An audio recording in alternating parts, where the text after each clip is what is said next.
Hi and welcome. I'm Hannah Louise Cox from leading executive search firm Douglas Jackson. I specialise in placing customer-focused leaders across operations, strategy, transformation, digital and customer experience. It's a pleasure to be able to bring such relevant subjects and well-recognised experts to you. And today's webinar is, of course, on how to utilise digital automation for a more cost-efficient business and highly effective customer experience. Today, we're joined by special guest Pascal Bornet from the Forbes Technology Council. If you don't already know Pascal, he's a globally recognised expert and thought leader in intelligent automation, AI, automation and innovation. Pascal founded and led the artificial intelligence and automation practices for McKinsey and Ernst & Young and was a top voice in tech for 2019. He's also the author of newly released best-selling book Intelligent Automation and has over 300,000 followers on LinkedIn and Twitter. And so again, it is an absolute pleasure to be able to introduce Pascal Bornet to you. And so over to you, Pascal.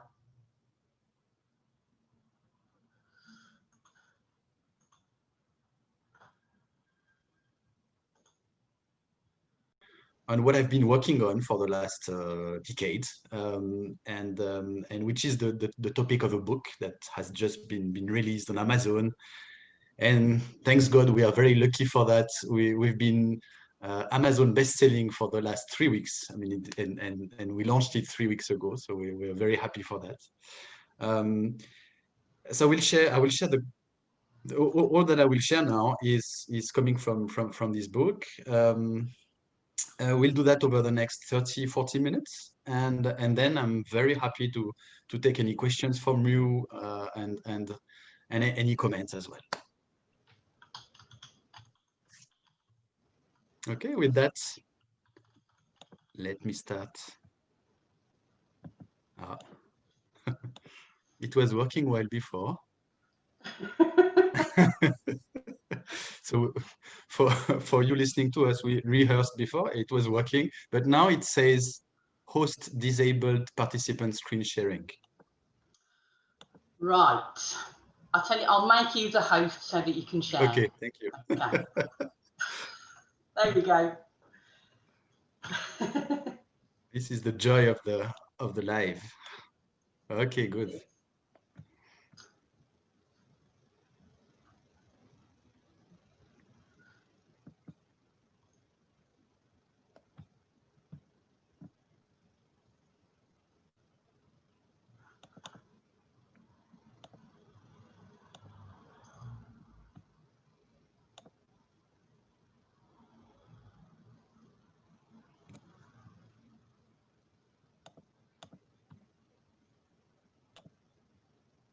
Okay, thanks again for your time, and very glad to share this insight with you. So the insight I will share with you now is mainly coming from this book called Intelligent Automation, the first book basically on the first book to be released on this topic. I will also remove my camera because I want to make sure we have enough bandwidth for sharing, because I have a few videos and I want to make sure you can see everything.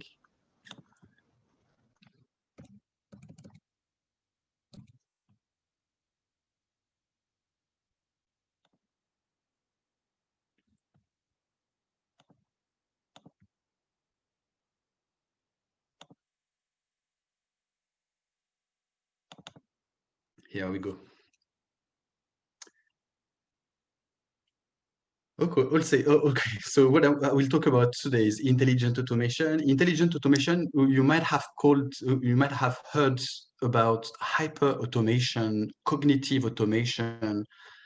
Those are synonyms, okay, to the same field. Okay, to start with, I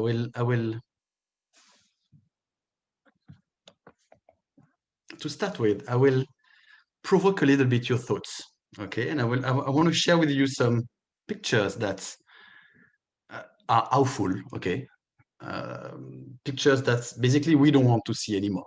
And those pictures, we think that thanks to IA, so intelligent automation, thanks to IA, we have chances not to see them anymore.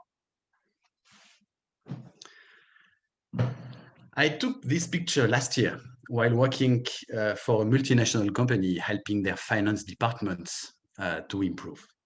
Looking at this picture, it's not surprising that, according to a Gallup research, 85% of employees worldwide are not fulfilled by their work. They think it's too manual, too repetitive, and too tedious. IA has the capacity to refocus them on more value add and exciting tasks.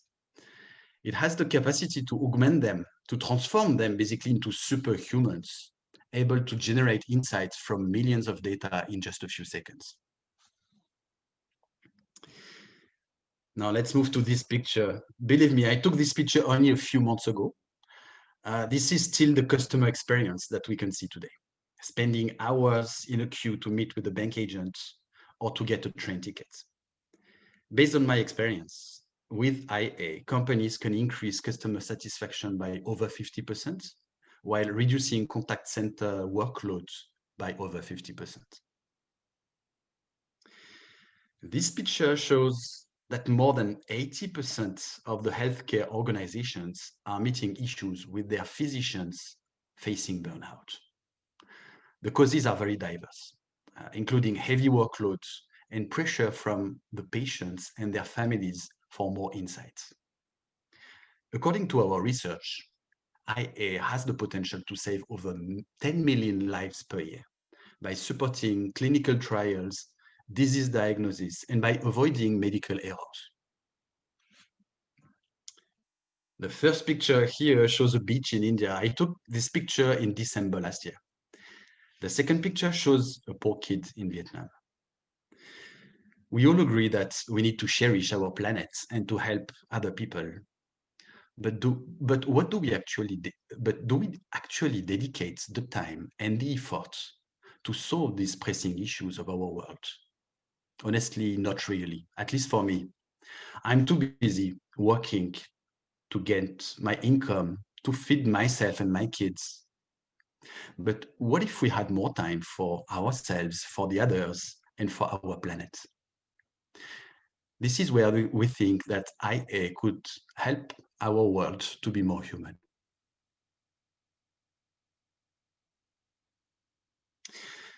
Where does IA come from? The automation revolutions started over 200 years ago, automating the brown-collar work in the agricultural industry and then the blue-collar work in the industrial sector. They provided massive and structural benefits to our society, such as the reduction of famine, the increase of standards of living, and they relieved ourselves from laborious manual work. IA is very recent. Officially coined in 2017 by IEEE, the famous international technology standard body.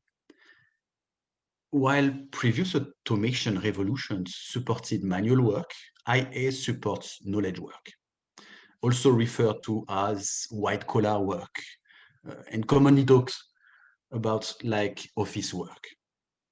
Today, office work represents the largest part of the workforce in the world. From our research, it accounts for more than 80% of the job roles in our global economy, including roles such as lawyers, financial controllers, call center operators, and most of us on this call. Okay, I'm a knowledge worker. Hannah, I know you're a knowledge worker as well. During our research, we took the list of the largest Fortune 500 companies and computed for each of them their profit per employee. We sorted those companies by the highest profit per employee in order to identify the companies producing more with less people. And it's not surprising to see Google, Facebook, Apple, Microsoft topping this ranking. This research proved that the most efficient companies in the world are extensively leveraging intelligent automation. IA is a business imperative. Okay, about half of the S&P 500 companies are likely to be replaced over the next 10 years. IA is not only a question of competitiveness, but also of business survival. We witness this especially in these COVID times currently. Companies which are digitalized and automated resist better and even thrive. Based on my experience, IA provides 20 to 60% productivity improvement. And this is available across functions and across industries. So now, what is IA? IA aims at automating end-to-end processes on computers and delivering business outcomes on behalf of the employees by working hands in hands with them. It uses a combination of methods involving people, organizations, and processes, and technologies. At the technology level, if this circle here is artificial intelligence is mimicking human intelligence. If this circle is software robotics, which mimics human motor capability in a software-based environment. If this third circle is workflow and cloud platforms, which enable data entry, data routing, and storage, IA simply sits at the crossroad of those fields. Think of IA like an intelligent robot, not a physical robot as we used to see in the manufacturing companies, but a computer-based intelligent robot. As a result, IA increases process speeds, reduces costs, enhances compliance, quality, optimizes decision outcomes, and ultimately it significantly improves customer and employee experience and boosts revenues. So how does it work? How does IA work? IA is achieved by mimicking the 4 capabilities that any employees, or basically any worker, any person who's achieving work, so basically any of us on this call, IA mimics 4 of our capabilities. First of all, the vision with our eyes, the execution with our hands and legs, the language with our mouth and ears, and thinking and learning with our brain. Very important, as you can see on this framework, that people are in the center of this framework. Indeed, people build IA and people operate IA. Each of these capabilities leverage a portfolio of technologies. The vision capability provides computers the ability to analyze images, recognize letters, objects, and view the environment. The overarching technology supporting computer vision, supporting this capability is computer vision, which is mainly enabled today by deep learning techniques. Here is an example of how we use the vision capability. Biometrics in the form of face recognition is used to withdraw money at ATMs in China. This system uses standard surveillance camera. It is accessible to any shops. It tracks items on the shelves and provides 2 key benefits. With automated restocking, the system identifies that a product has been taken from the shelf and directly orders a new one to the supplier. And secondly, it allows for cashierless shopping.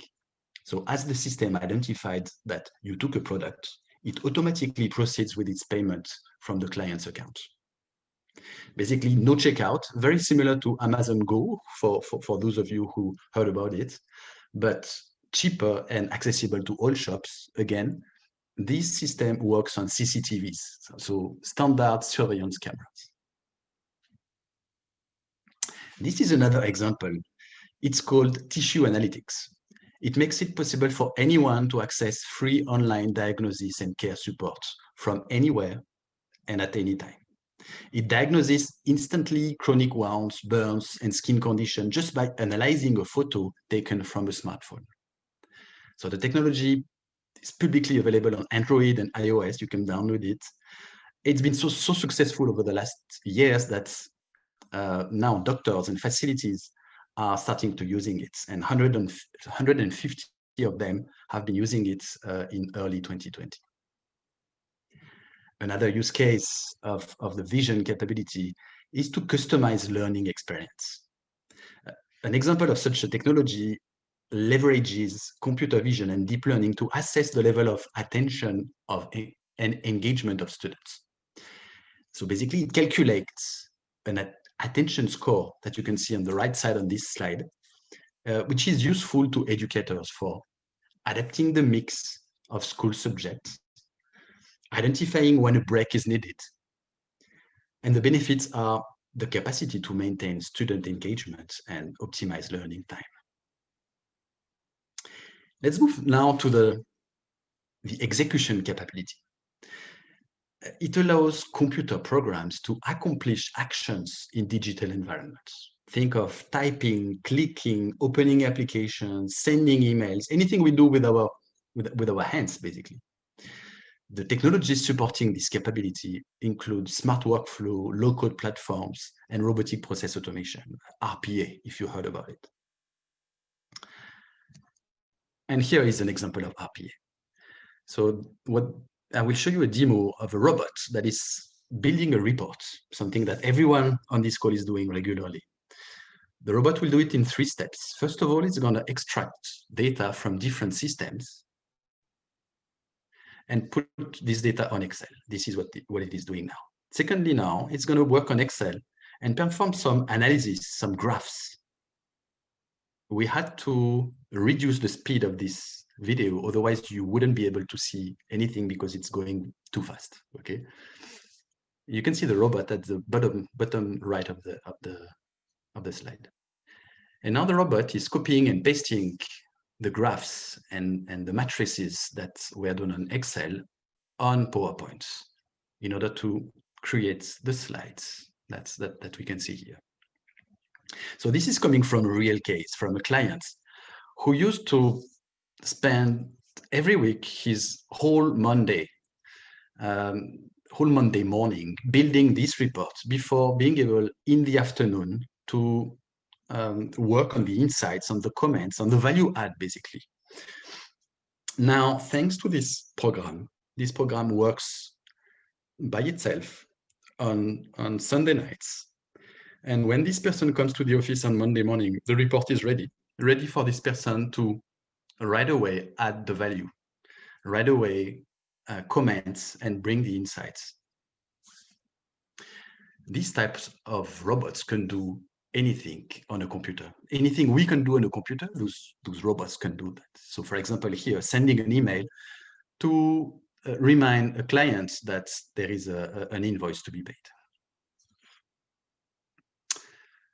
A funny one here, man versus robot. So the man at the top of the slide and the robot at the bottom are doing the same process. They are entering information on the platform, extracting a report, and then sending it by mail. We'll see who will be the winner of the contest. So the robot has finished. The man is still working on it. And this is the final result. So it took 15 minutes for the man to perform this work, and he did 2 typo errors. The robot did it in 16 seconds and didn't do any errors. So I take advantage of this slide to remember and to show that technology is far better than us at doing repetitive transactional activities. We'll never be able to compete against technology for that. And anyway, does anyone want to compete? And does anyone enjoy doing data entry 8 hours per day? I don't think so. So let's be conscious of that, and let's give to machine what machine is good at, and let's keep for ourselves what really creates a differentiator with technology, and what really makes us unique. which is about bringing our creativity, our insights, our comments, our relationship with people. Let's move now to the language capability. Language capability gives machine the ability to speak, to write, to interact, to interpret, and to derive meaning from language, from human language. The overarching technology is called natural language processing. We call it NLP. Nowadays, it's mainly enabled by deep learning techniques. The key technologies that are currently used leveraging NLP are intelligent chatbots, sentiment analysis. And to start right away with an example, I will introduce you to Jamie. Let me know if you don't hear the sound here. You're supposed to hear some sound. Please meet with Jamie. I'm really pleased to have helped so many people, but I've only just started my banking journey. I still have so much to learn. We can't believe that it's been 3 months since we launched Jamie, and we're really pleased with how she's going. I think customers generally are loving her. She's had well over 12,000 customer conversations. Lots of people ask me how to open an account. She's an evolving piece of work, and so by putting her out into the world, we're able to find out how people are responding to her and what they think and what they want from her. Hi Jamie, how can I get a new credit card? I can help you order a new credit card. Since launch, you've been available to customers 24 hours a day, 7 days a week. How are you coping with the workload? It's nice of you to ask, but I'm a digital entity and I don't need to sleep. But sometimes, when no one is talking to me, I watch cat videos on YouTube. Don't tell ANZ I said that.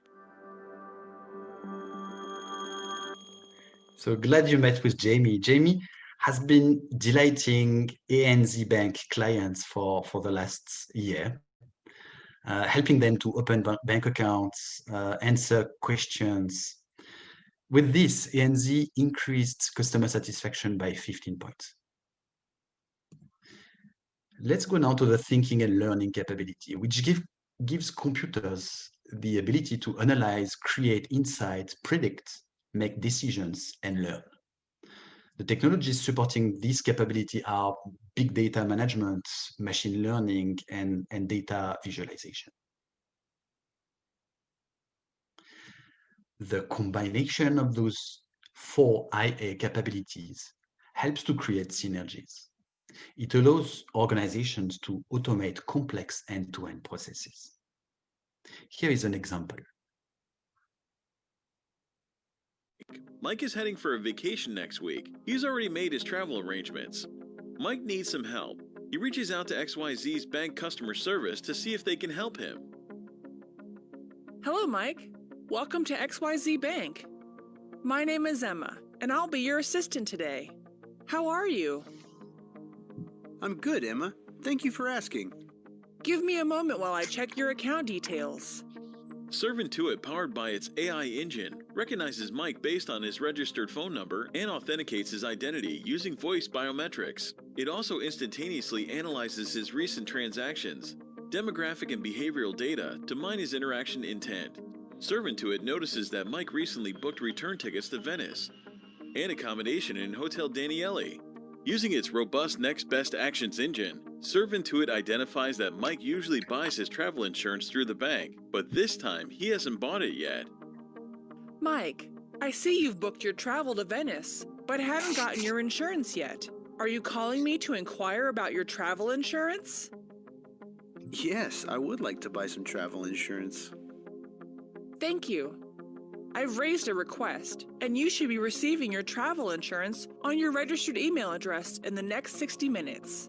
Serve Intuit connects with enterprise systems and creates a service request for a new travel insurance policy. Thank you, Emma. Is there anything else I can help you with? No, I'm good. Serve Intuit's strong analytics engine analyzes Mike's account and identifies a cross-selling opportunity. Before making the offer, it also analyzes Mike's current option about XYZ Bank using sentiment analytics. Hey Mike, I noticed that you're traveling frequently. Can I offer you the right credit card which gives you a lot of benefits and options for frequent travelers. This offer is exclusive only to our priority banking customers. Would you like me to book you an appointment with Jackie, your personal banker, to help you understand the card benefits? So that's an impressive example of combination of the 4 capabilities of intelligent automation. In this example, we demonstrated the synergies created by the combination of the language. Okay, the intelligent chatbot was able to understand and explain ideas. The execution, it was able to send emails, to send invitations. Thinking and learning, the chatbot was able to understand the call intent, recommend new products to buy. Now, what are the latest trends in intelligent automation? The first one is very important. It's about the democratization of intelligent automation. The democratization of IA is about using technologies that require limited skills to build applications. They make IA accessible to most business users. As all employees are empowered to implement IA, it helps to accelerate the speed of the transformation. As most employees become empowered to build their own IA programs, they become authors of the transformation, driving higher ownership and acceptance of IA, and also allowing IA to be embedded into the culture of the organization. So that's an example of a low-code platform, which provides the opportunity for everyone to automate their work with limited coding skills, leveraging user-friendly screens, drag and drop functionalities. So business users are able to connect APIs, build rules, connect machine learning applications with others. Basically, it helps to increase the speed of transformation by 20 to 50%. Here is another example created by MIT. It is called Virtual Data Scientists. It runs machine learning predictions through an intuitive user interface available both on smartphone and tablets. For example, as you can see on this video, a medical doctor wants to understand the correlation between the age of the patients and the likelihood of having a blood disease. The doctor just combines 2 of those black boxes corresponding to data feature blood disease and data feature age. As a result, the interface automatically displays a bar chart of the patient's age distribution. Second key trend is about the convergence of technologies. And I think we've discussed a lot about it already. It's about shifting from isolated technologies providing limited benefits to integrated technologies with substantial synergies. The third key trend is about IA generated by IA. And it started with the statement, with the fact that the scale of current IA programs are limited because the implementation activities rely heavily on people. They are too time and resource consuming. It's funny to say that ironically, today, digital transformations are extremely manual and extremely human intensive. But what if technology could help us build technology? Or in our case, what if IA could help us build IA? When we start a project of an IA transformation, one of the first things to do is to identify the right processes to be automated. That seems to be a very simple task, but it's extremely time-consuming. It implies process observation, interviews of business users, data crunching. It requires many people for a few months. This activity has been automated thanks to technology. And let me introduce you a technology that is doing this, which is called process discovery. It uses 4 steps. The first step is observation. So a program is installed on the user's computer, And while the user are performing their day-to-day work, it seamlessly records the clicks, the user interface objects, the process steps. It takes basically screenshots and sends all this data to a machine learning server for analysis. After a few days of recording, the outcome is a dashboard that presents a list of the processes that were observed. The system ranks them by their potential of being automated. The longer the green bar that you can see on the right side of the slide,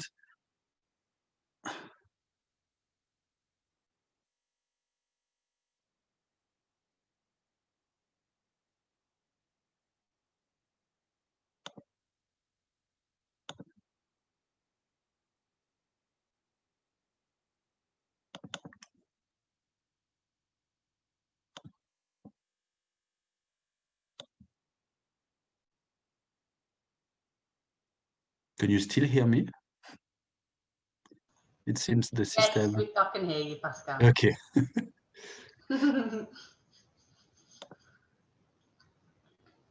So definitely we need a bit more intelligent automation here.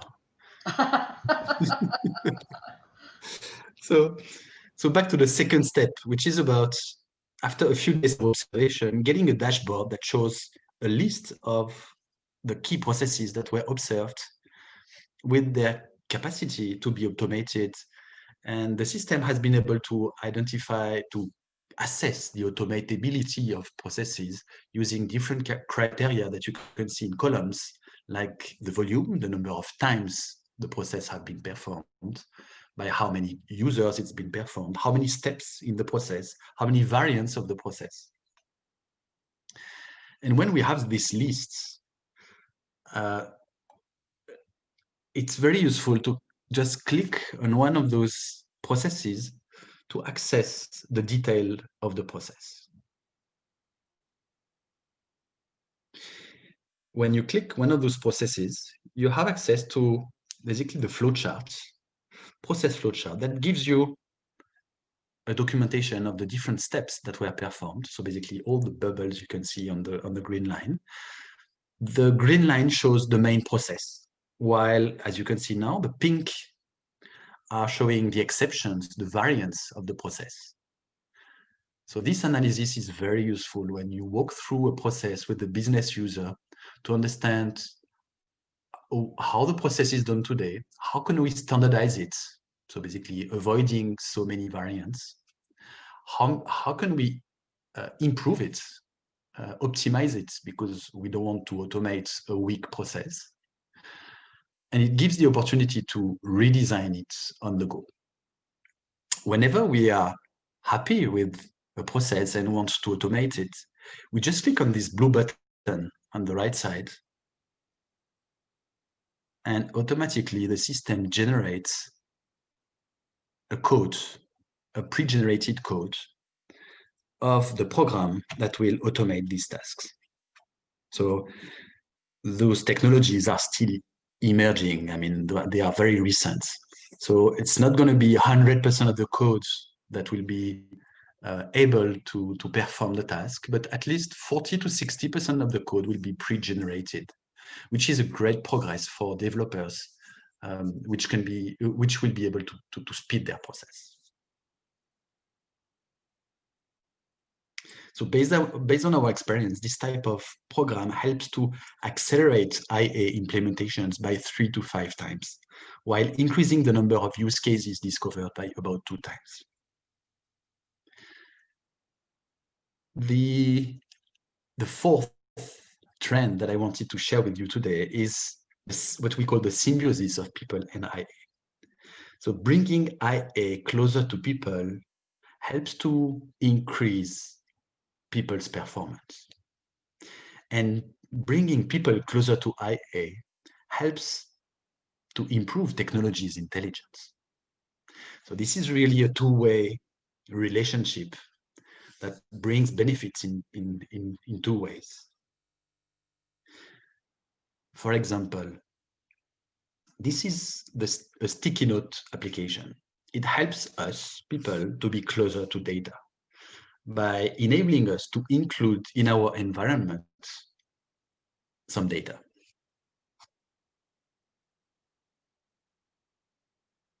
Another example is the holographic telepresence. It relies on the combination of depth sensor and augmented and virtual reality.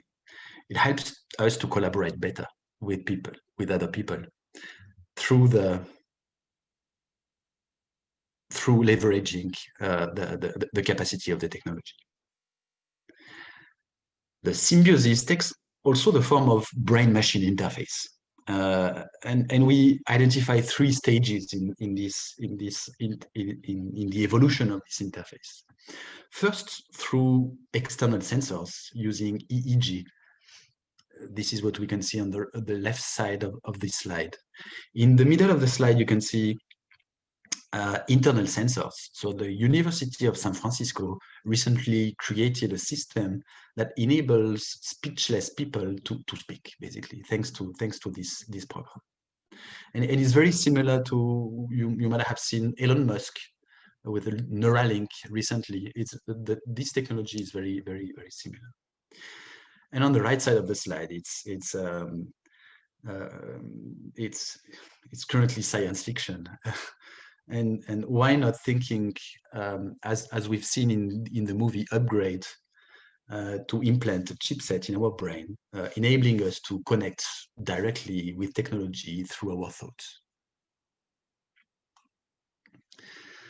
That said, so IA is bringing a lot of benefits to companies, employees, customers, and society. But implementing IA is not a magic wand. You can see here what are the critical success factors in implementing IA initiatives. I won't go through all of them, but the key ones are, first of all, management vision. Okay, management support, the sponsorship from management and the governance from management. Those types of transformations will have structural impacts across an organization, including people, including processes, including IT systems. So it is very important to have management involved and sponsoring this. In addition, some of those transformations might require high investment. Okay, and so it's very important to get management behind that. The second key point is capability building, with the creation of centers of excellence and supporting the transformation with training programs, and always think about reskilling people. Okay, people definitely don't have the skills today, but it's just a matter of giving them the opportunity to be educated, to be trained, and those people currently in the companies are the best assets for the companies, because they know the company, they know how it works, they know the processes, and they will be the best people to implement and to run in the future those new programs. Third point is change and talent management. Again, people are in the center of a successful transformation. In the book, we've identified, and I won't have the time to go through it today, but 5 key imperatives to make sure that intelligent automation has a positive impact at scale on our society. As you can see, it involves evolving the skills, sharing wealth equally, rethinking the definition of work, reinventing the way we educate, and probably building a new society which would be more human. Those are some additional aspects that I couldn't include in this presentation for a matter of time. Okay, but you can see all this in the book, and that's really passioning. IA can make our world more human, with the potential to save 10 million lives per year, the potential to double our global budget for health and for education, or eliminate hunger forever. It is able to augment 30% of current work activities while automating or eliminating the rest. IA acts as a catalyst to reinvent work and education. IA represents an opportunity to refocus our society on the most fundamental human values. So because of time constraints, again, I won't be able to address these points today, but I would be very glad to come and share those points in the future. And again, all this is really is detailed in the book. You would enjoy that. Again, so the content that I just shared is coming from the first reference book on IA and hyperautomation, available on Amazon. Through this book, so my co-authors, I have two co-authors. One is Jan Barkin, Johan Wiers. We've really worked towards establishing IA as a field with its own frameworks, use cases, methods, and critical success factors. I'm sure you'll find it very useful and insightful. Thanks for following this presentation. And I'm very happy now to take any questions, any comments.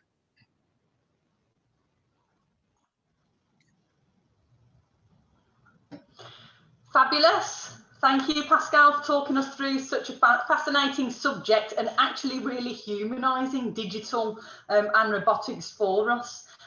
So on to the Q&A session. If anybody in the audience does have any questions, please drop them into the chat box, and feel free to unmute yourselves to ask Pascal directly, or I can ask on your behalf.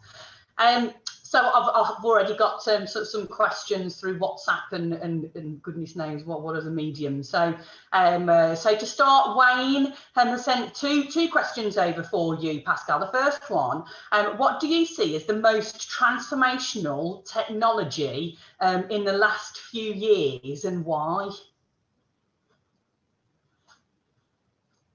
In the last few years, definitely deep learning has been the most important change in the technological world. So deep learning being a branch of machine learning. Deep learning helps to, while machine learning is very good at learning from voluminous data that are quite simple, very often it's going to be figures, or it's going to be characters of data.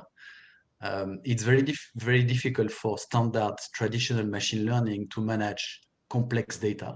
When we say complex data, it's, for example, video, language, images. And this is where deep learning brings a lot. Okay, deep learning basically is a technique that is using different levels of learning into the same algorithm that is mimicking the way our neurons are made. Okay, so this has brought a lot of improvement over the last 5 to 10 years. Okay, now if it is about this year, what have I found as the technology that brought the most revolutionary impact? I would think of GPT-3. GPT-3, you can look for that on the web, is a new model to manage language. And you can see a lot of impressive use cases with applications that are now able to understand really our plain language, that are able to build applications just by reading plain language or by hearing plain language, summarizing large documents with high quality. So this has been this year the best progress that I've seen. It's by OpenAI. Interesting. So lots of stuff to look up there. Thank you for that. And Wayne, second question, what do you foresee to be the biggest changes in the next 5 years?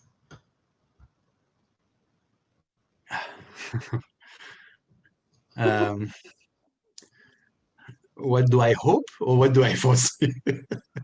What do I foresee? What do I foresee? And you know, it's very difficult to see ourselves in the future because of all that is happening today. And I think the COVID-19 is really frustrating and constraining ourselves and our world. Okay.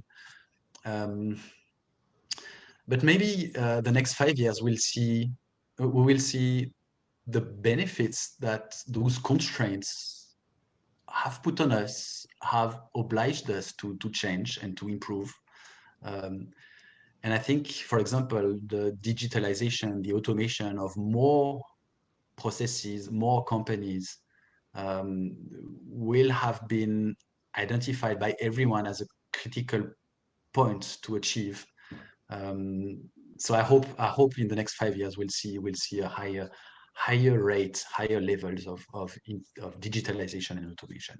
I think it's going to be due to or thanks to the crisis that we are living in today.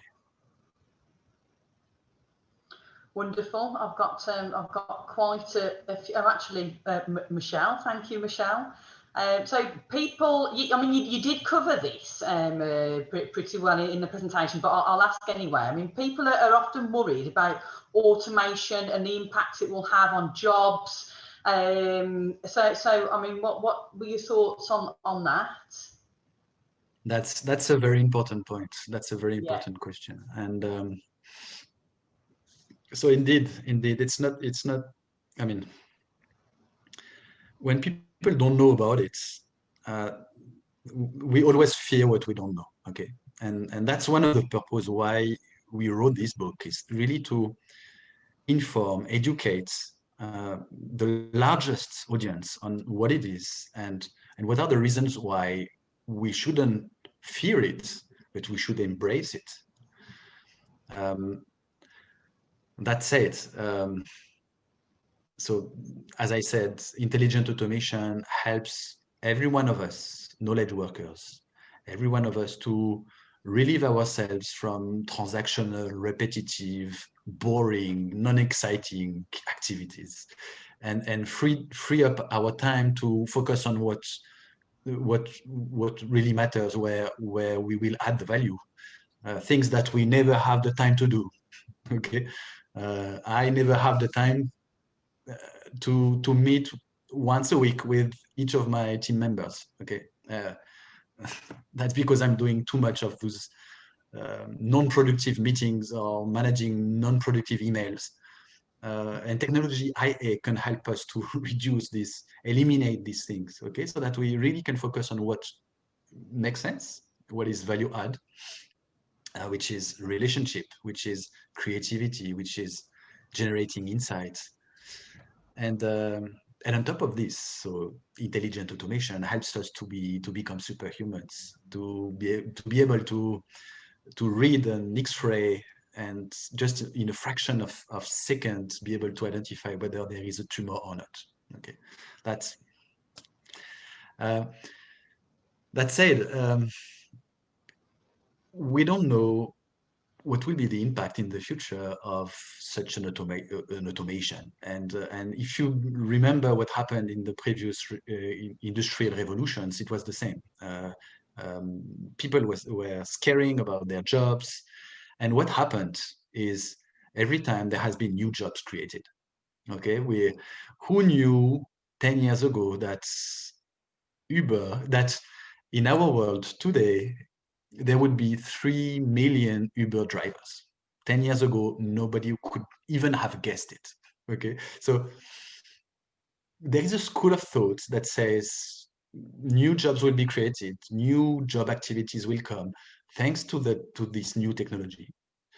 There is, on the other extreme, the school of thoughts that says, and that is mainly constituted of researchers of Elon Musk or Stephen Hawking. They say, yeah, guys, but this time it's different. This time the pace of the change is definitely increased. the nature of the automation is very different. We are not talking about manual work. We are talking about intelligence. We are talking about what made us different from automation over the previous revolutions. So we've analyzed in the detail those different ideas and pros and cons, and we think that the actual scenario will be somewhere in the middle. But most importantly, we think that we need to prepare our world for both scenarios. Okay, we don't want in 20 years from now to tell to our kids, we knew there would be two extreme scenarios, but we didn't do anything. Okay, so we need to do something, and we owe that to our kids.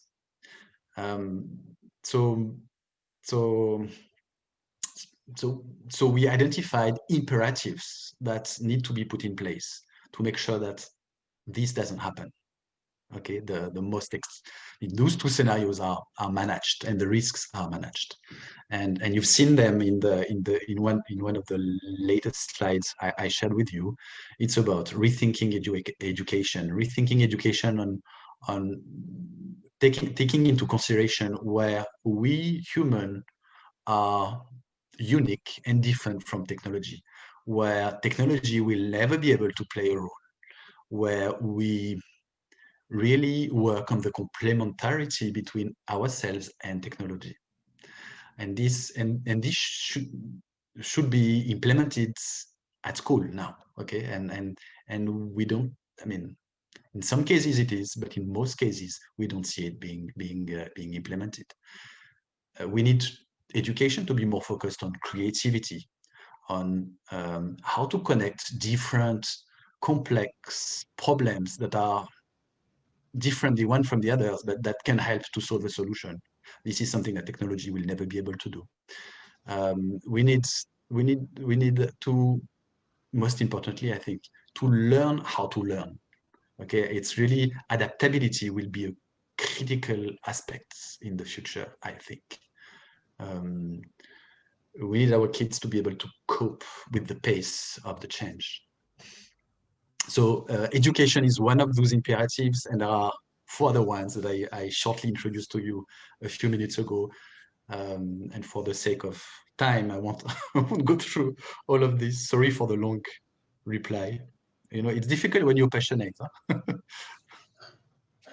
Thank you for that, and I mean, a hugely educational session. I mean, that's a word that keeps coming up, isn't it? But yeah, I mean, we've got just a few minutes left. So actually, this is a really important question, as well as they all are. So from John, if you were advising a business on the start of their AI journey, what would be your advice as how they should start? Or what they should be thinking about? That's a very, very important question, and a question that always comes when we have a discussion with the CEO, for example. Okay, I mean, the question is always, okay, I understand I can get a lot of benefits from it, but so what should I do now? And so the answer is, get yourself informed on what are those technologies. Okay, until now there was a few white papers, a few videos, now you have a book. Okay, you're lucky. That's one of the reasons why we wrote it. Second, it's about if you're a CEO, if you're a manager, get the right skills. Okay, you can't, even though you can get, I think 70% of your team can be reskilled or upskilled in new technologies. I mean, in your future team, 70% of your future team could be those people from your current team. 30%, 40% should come from external. Okay, it's very important to have skills that people who've done it already. Experience is key in those transformations. So this first one is information education. Get your hands dirty as well. Second is about finding the right talents, reskilling your team, but also bringing external talents that will help to bring the overall level of skills to the right level. And thirdly, it's about identifying where to start and motivating, stimulating the teams on where they could use it to improve their day-to-day work. Because this is a recurring issue that we hear, we've built in the book the largest library of IA use cases. So basically, it's more than 500 use cases that we've collected from our experience and from the experience of more than 200 IA experts that we've connected around the world. So through this library, we've organized it by industry and by business function so that it's really easy for people to get through it. So if you're a finance guy, you have at least 10 pages of use cases, proved use cases of people who've implemented systems to help in many things. So you have finance, HR. I mean, I think we have eight business functions and 5 industries.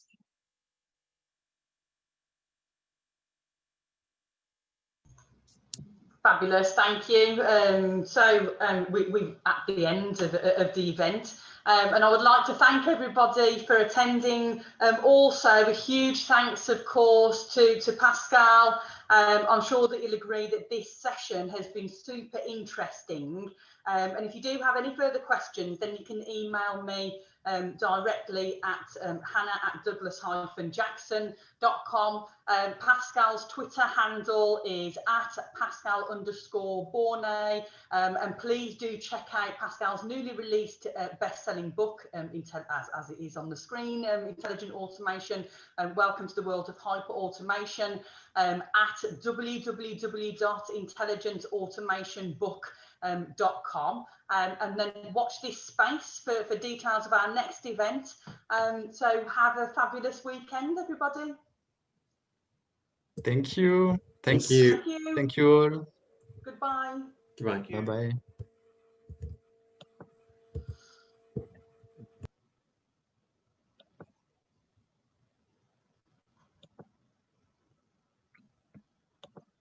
Pascal, I think, are you still the host of